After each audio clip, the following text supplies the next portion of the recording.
have our IFC property sets set and the column properties set here,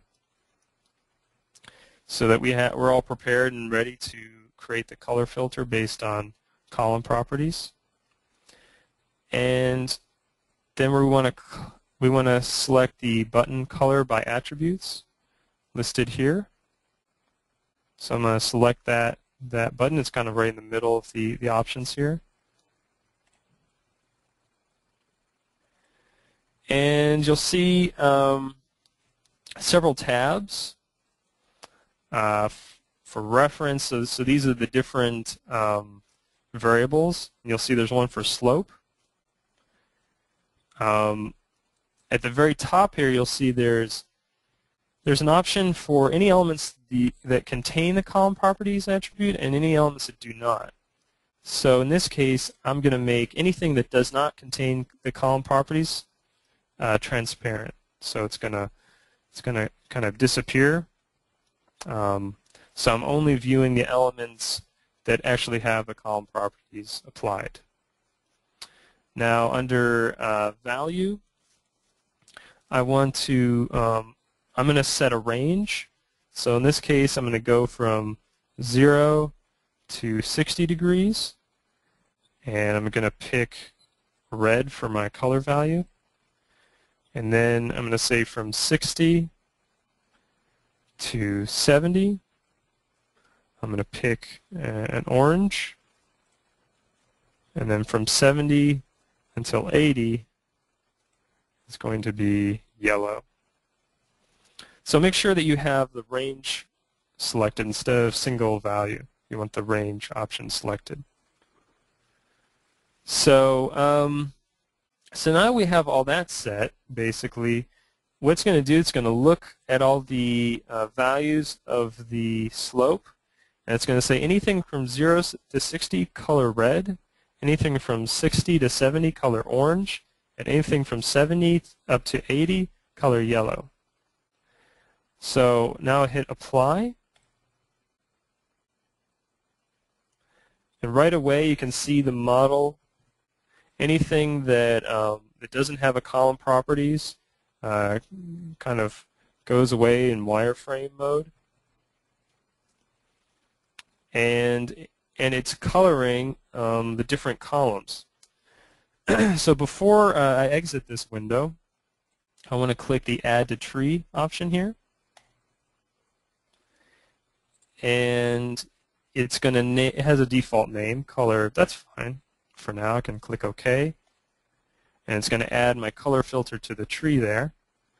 So now I can click Close, and you can see it's taken all that slope data that's embedded in those columns, and it's colored those columns.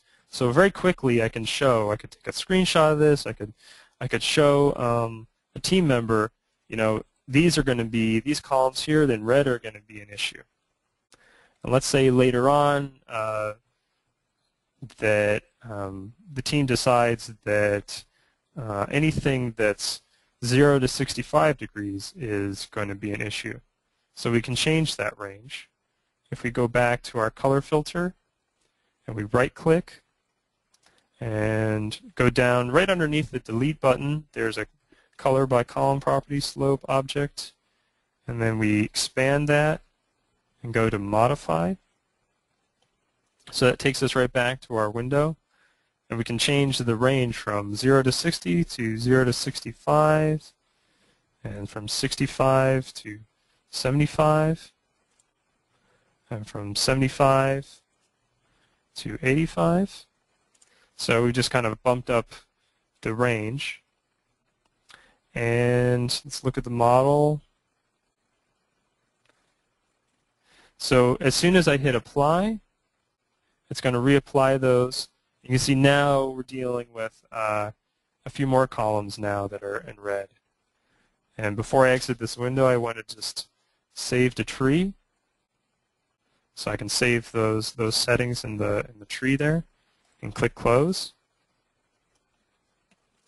So you can see now that I'm able to quickly visualize the model based on the data and get a really quick and easy reading of, of what the data behind the model is trying to tell me.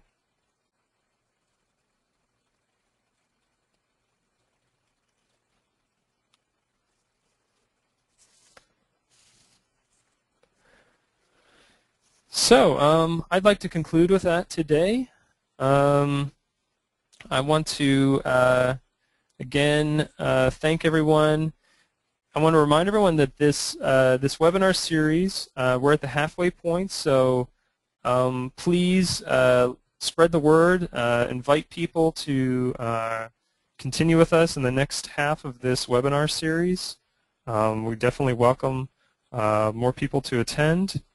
You can find the sign up and listing for the webinars on the website under Events, Webinars. It shows all the future webinars and links to sign up. The webinar next week is going to include Microsoft Project scheduling.